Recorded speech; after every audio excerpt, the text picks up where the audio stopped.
Welcome, welcome, welcome. So we're going to start off with some bare nails. No type of product on them whatsoever because we're going to be using some cuticle oil. It doesn't matter what kind of cuticle oil you have. I heard from the grapevines that you can even use vegetable oils, but I would not recommend. For real, for real. Don't quote me on that, y'all. But yes, get all that into your natural nail bed and into your skin. Make sure there's no type of product on your nail. You're not supposed to buff, prep, no dehydrator, nothing.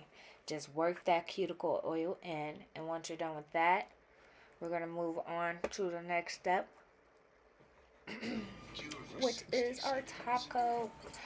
I definitely recommend not using a brand new bottle of top coat because once you do this process of doing the pop off method, that top coat is not usable. It's contaminated, unfortunately. I would just recommend using it for doing other pop off sets or practice sets on your mannequin. It unfortunately starts making like these indents, expanding and leaving whole like marks. But cure that for 60 seconds and it should come out looking something like this. Moving on to sizing our tips. Just a heads up, everyone. Make sure your tips fit your natural nails, sidewall to sidewall. You don't want it to be too small and pop the fuck off, you know. But anyways, moving on to the next step, buffing the free edge. But like I did state in the caption, slightly.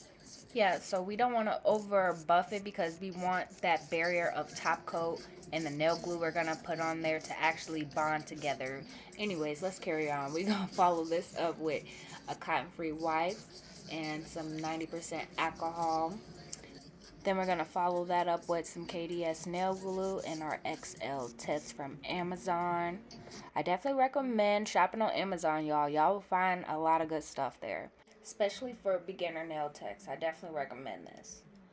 I apologize in advance. My angle ain't the best. This is my first video. It will get better throughout time. But I'm just going to top it off with a tad bit more KDS nail glue. This is to actually make the bond between the tip and my natural nail more stronger. To ensure my tips are on straight, I do align the tips with my knuckles. Right, so let's cut down our tips now. I'm going to use the magnet nail trick hack because this saves me so much time. And if you're not doing this and you aligning the finger up with the other hand, I don't know what to tell you. How long you taking on your sets?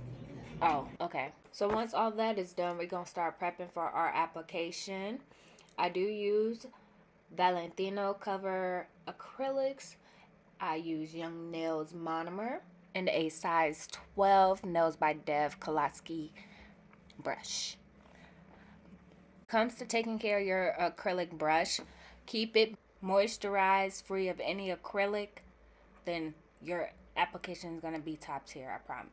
I do recommend starting off with a smaller brush so you can get used to powder and liquid ratios until you feel comfortable with that. I don't feel like anything else should really matter until you perfect your craft on application. It isn't always about a 3 bead method either. A way to lose money in product is painting on the acrylic. You don't want to paint it on, you want to build on the foundation you're starting at that point. You want to start off with a medium-sized bead and pat it and drag it. Fill in the spaces that you want it instead of wiping it all the way down. Use bigger beads. That'll save you more time as well, but you got to make sure you have good powder to liquid ratio and good room temperature so that you're able to maneuver it. And another key tip about putting on application, keep your sidewalls clean. Always keep your sidewalls clean. That's how you minimize filing and shaping. You see how, look at that. Like I'm looking at it right now. Oh, this is the free edge. This is a really good part, y'all. So another key point into application, you don't want to pull off the acrylic. You don't want to paint it on. You don't want to wipe it off. You want to pat, pat, pat, drag it into the places that it needs to be. That's why you don't want it to be too wet and runny. That way it's falling off the nails. And you don't want it to be too dry. That way it just literally would have just froze right there, and it would have been a big ass blob on the free edge of the nail. And I would have had to do a lot of filing and shaping to recover this nail. But look at that. And again, I do really sincerely apologize about my angles. I will definitely learn how to get this better for next time. But this is my apex bead. This is to build a stronger foundation nail for the artificial nail more so that it's not easier to break if I bumped it into something. I'm not going to make this super, super thick, but it's going to be the thickest part of the actual artificial nail here. And when dealing with cuticle bead, you don't want to place it directly on the cuticle line. You want to place it just below. And because this is a semi-wet bead, it's a little wet, but I'm still able to actually maneuver it, as you can see, into the crevices that has no acrylic on it. And I'm just pushing and dragging and tapping it in. I'm not pulling it away, but I'm trying to mold this nail.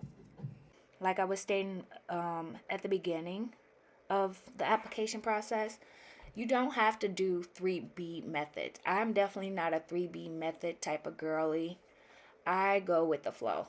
I want it to be good. Some clients like them thick, some clients like them how thin they're supposed to be, and some want them even thinner, which I definitely recommend those girlies to get Gel X if you want them paper fucking thin without breaking, because you're not gonna come back to me in 2 days and be like, well, it broke.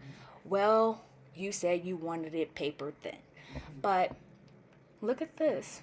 Look how beautiful that is. It's smooth at the top.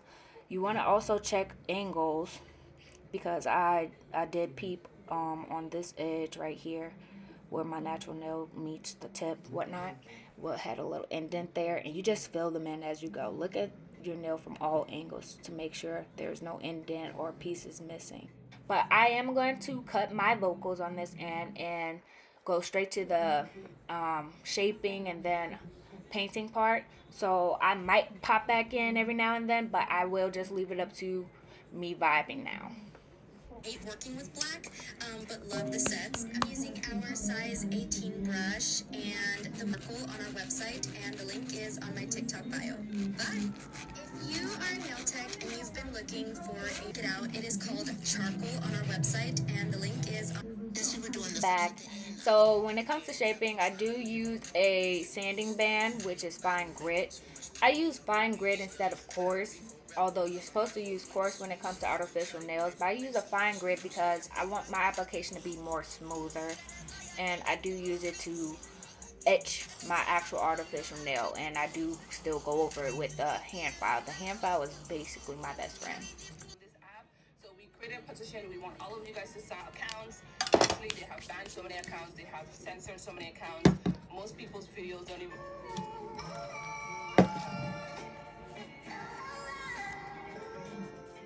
So now I'm setting up for doing my nail art, which I typically put on a podcast by Rotten Mango, which keeps me occupied for hours on end, especially if I'm doing detailed art. So I got that little sphere from Shein. You can never go wrong with shopping on Shein.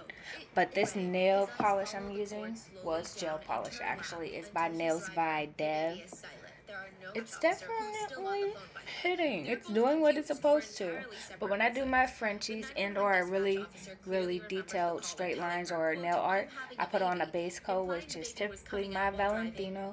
Yep, I did my ring, middle, and pinky as Frenchies. And my, no. My, oh wow. I did my pointer, middle, and pinky Frenchies. And my ring finger is going to be a chocolate bar.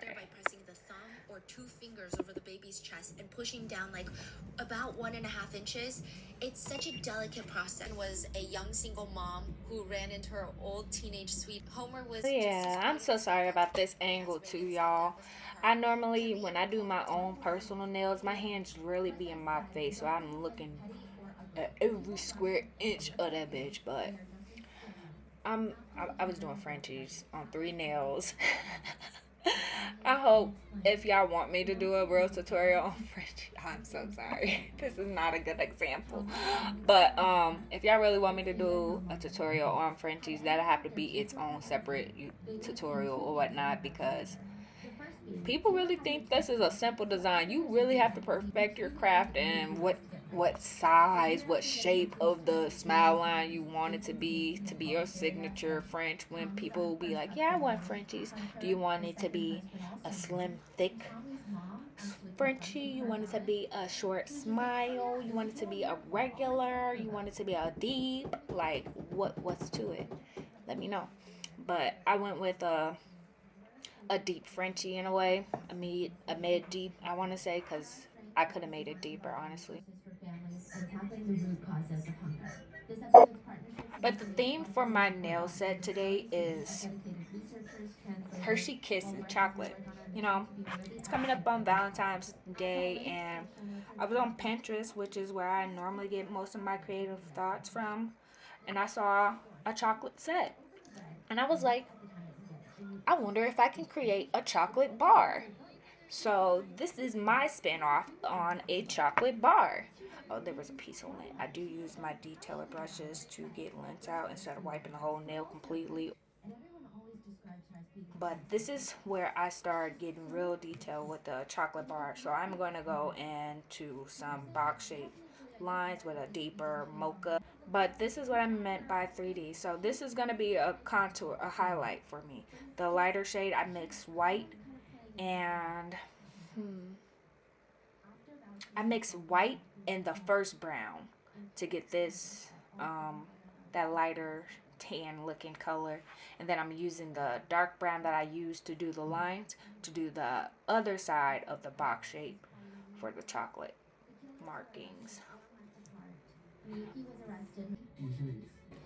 And then to top it off, I thought to myself, chocolate. So why not add some chocolate droplets?